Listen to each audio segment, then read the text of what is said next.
जय श्रीराम भाई भौणी मैंने केमिति अछंती सब आशा करुँची भलरे थे। तो आम आज रविवार रे बाहरिलु देवकुंड। तो आम नीलगिरी रास्ता दे गलु। तो नीलगिरी फास्ट एंट्री तो आप देखिपे। तापर जगन्नाथ मंदिर आम पहुँचलु। जेहेतु दुई जन जाक कई भी ब्रेकफास्ट कर तो से आम गोटे दुकान देखी रही तो मुड़ी बोरा लंका मगेदेलु। तो खाइबाटा बहुत टेस्टी थिला। तापर आम पुणी सेठू बाहरिलु। बाहरला बेले देवकुंड पहाड़टी दृश्यमान हैला। सेठारे पहुँची तापर पूजा पाई सामग्री सब किणिलु। किणिकी रेडी हेलु पूजा करिया पाई।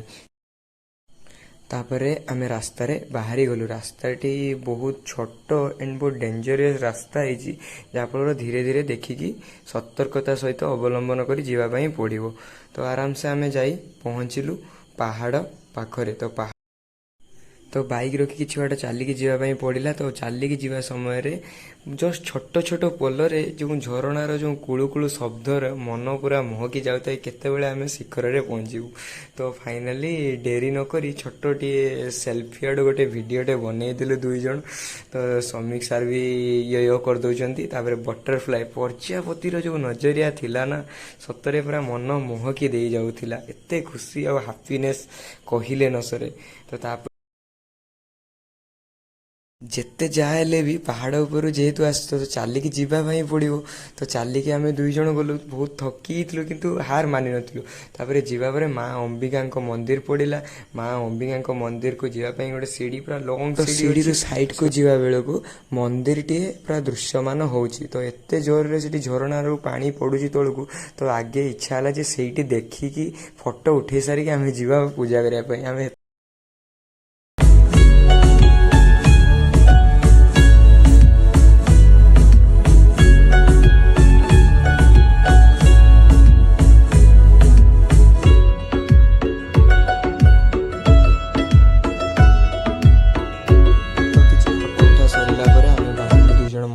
मंदिर रास्ताटा बहुत लंग थिला। तो जन एंट्री रे खाली टिके अल्प वीडियो करी तो बाहरी गलु। तो सेठू सेते बेले 10:20 होता। 10:20 टाइम भी छुआ मैंने पूजा करी बाहरी आसिले छोट छोट पिला माने। तो आहरी आगरे बहुत लोक थिले। आमे भावितलु एते लोक नथिबे किंतु आगरे भी अल्प स्वल्प लोक थिले। जेहेतु एई जो अक्टोबर पर्यंत तांकर बंद अछि तो भितर को छाड़ू नाहांती। तथापि अल्प स्वल्प ऑन रिस्क रे जीवा पई पड़ुची। तो डेंजरियस जगह देखि पारुथिबे आपण माने केमिति बहुत मजादार जगह। किंतु आराम से समस्ते जाइए केयरफुली आसो केयरफुली जाओ।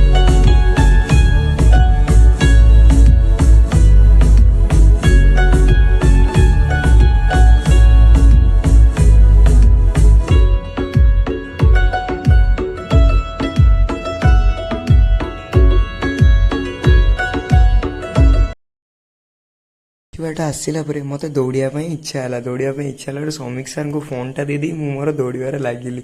समीक सार भी मोर टे वीडियो थोड़ा रेकर्ड कर देइचंती। तो देखिली बहुत खुशी लगिला। तो तापर सी आसी पार न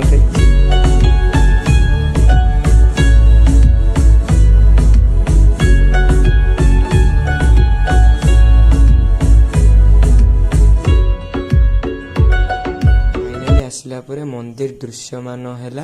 तो मंदिर दृश्यमान फास्ट एंट्री पॉइंट रे ही गणपति बाबा तो सब बेले रुहंती। तो एठी भी से बसचंती।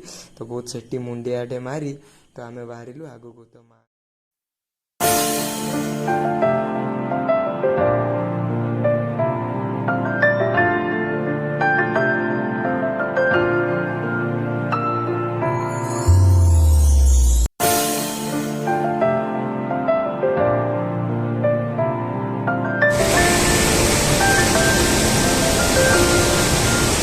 तो फाइनाली पूजा सारी आमे फेरिलु भोग नहीं।